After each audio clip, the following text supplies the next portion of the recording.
On behalf of Tanner and Macy, I know they're very happy that you can be here with them on this very special afternoon.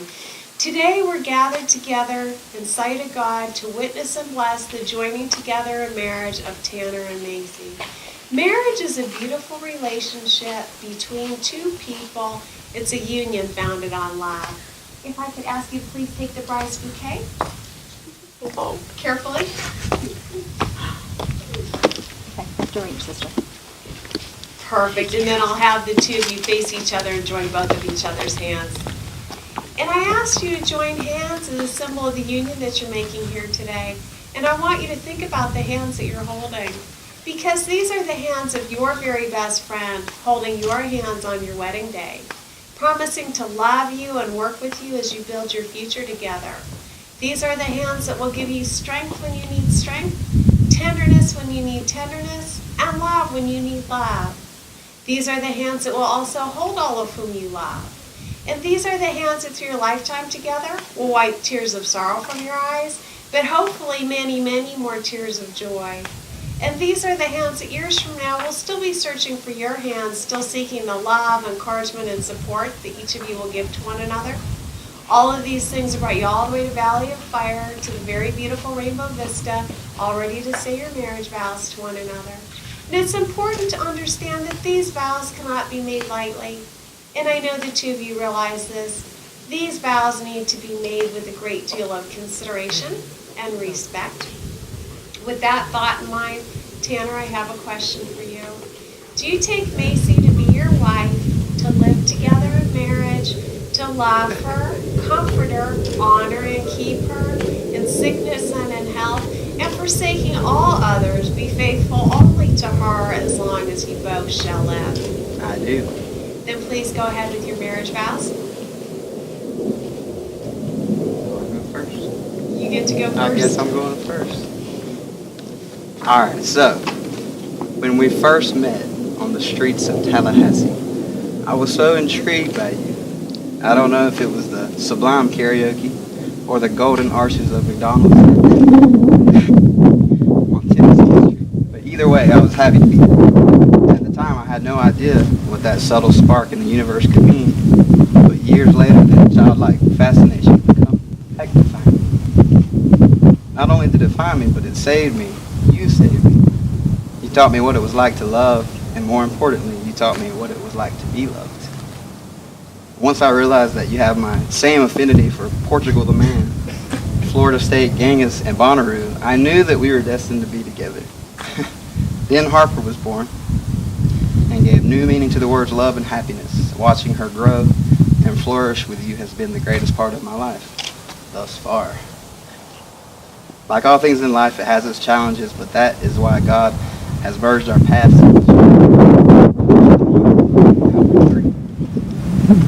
I promise to always love and protect you and Harper. I vow to be that extra word of encouragement whenever life's greatest struggles present itself.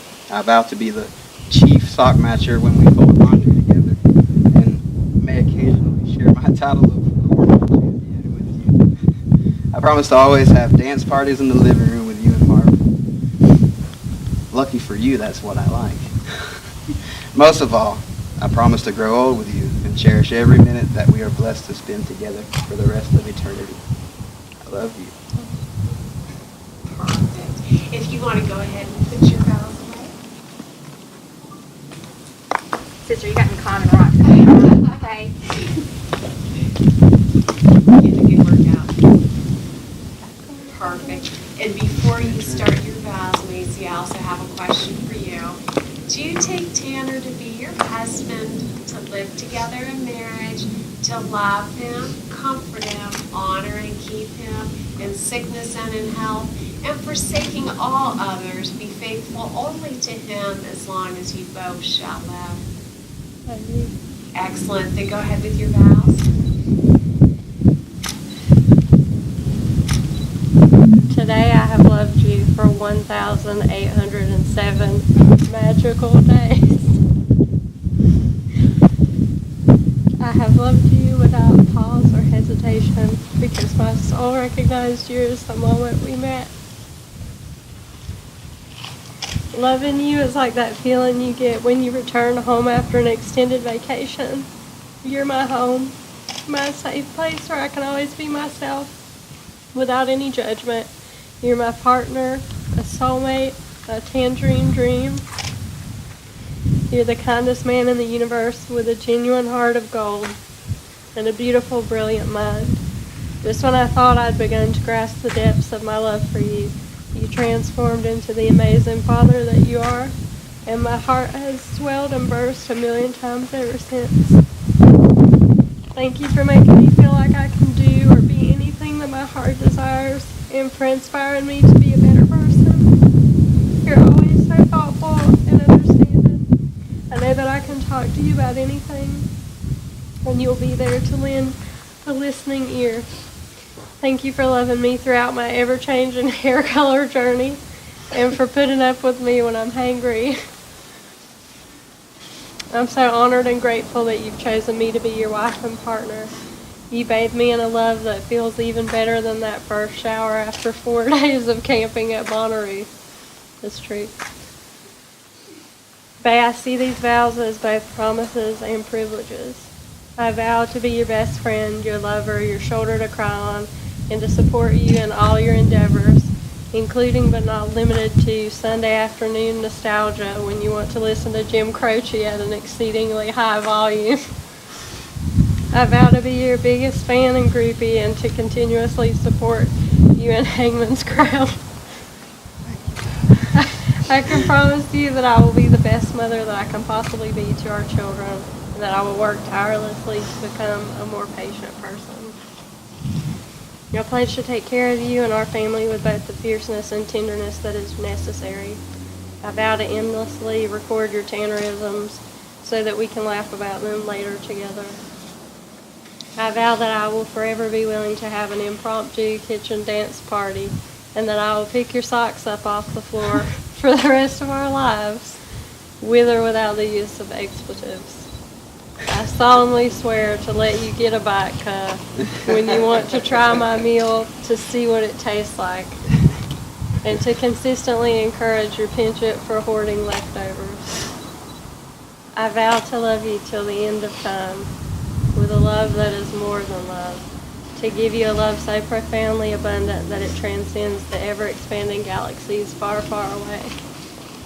May the force be with us forevermore. Tanner, if we need to put the vows away for your bride. And go ahead and hold hands. Because today is all about love, and I know the two of you wouldn't be here if it wasn't, I have a reading for you from the Corinthians, a chapter of love. Love is patient, love is kind. It does not envy, it does not boast, it is not proud. It is not rude, it is not self-seeking, it is not easily angered, it keeps no record of wrongs. Love does not delight in evil, but rejoices with the truth. It always trusts, always hopes, always protects, and always perseveres. Love never fails, but where there are prophecies, they will cease. Where there are tongues, they will be stilled. Where there is knowledge, it will pass away. Yet these three will remain: hope, faith, and love. And the greatest of these is love. And now if I could ask you to each please hold one another's wedding ring for a moment.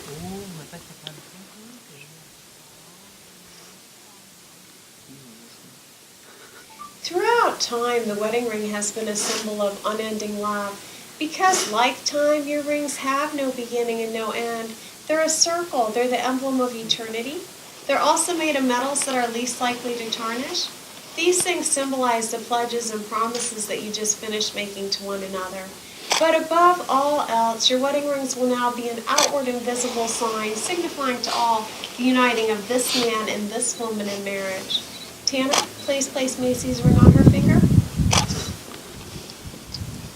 Hold it there and repeat after me. Macy, I give you this ring as a symbol of my love and as a reminder that I have chosen to be the one to share my life. Share my life. Go ahead and slide it all the way on. Macy, your turn. Please place Tanner's ring on his finger. hold it there and repeat after me. Tanner, I give you this ring Tanner, I give you this ring as a symbol of my love as a symbol of my life and as a reminder and as a reminder that I have chosen you that I have chosen you to be the one to be the one to share my life. to share my life. Go ahead and slide it all the way up. Perfect. I'll have the two of you face this way. Just holding a hand or arm in arm, either way. There you go. In just a moment, I'm going to pronounce you blessed and right. Before I do that, I'd like to say a couple very brief things about marriage. They're brief. They're things the two of you know, but the important part is to keep them in mind. Marriage is being loved for the rest of your life. It's love walking hand in hand with your very best friend. It's thinking of new things to do together. It's laughing about the silly things in life with care and tenderness. It's trusting each other even though from time to time the two of you may be very far apart. It's getting over disappointments and small hurts, knowing that these are present from time to time in every relationship. It's the realization there's no one else in the world you'd rather be with, and certainly no one else you'd rather be married to. It's growing old together, but most of all, marriage is being allowed for the rest of your life. Tanner and Macy, you've said your marriage vows to one another, witnessed by God and your friends here today. You've sealed those vows with the giving and the receiving of the wedding rings. So now it's my very great honor to pronounce you husband and wife. And Tanner, you may kiss your beautiful bride and your new wife. Big round of applause, everybody.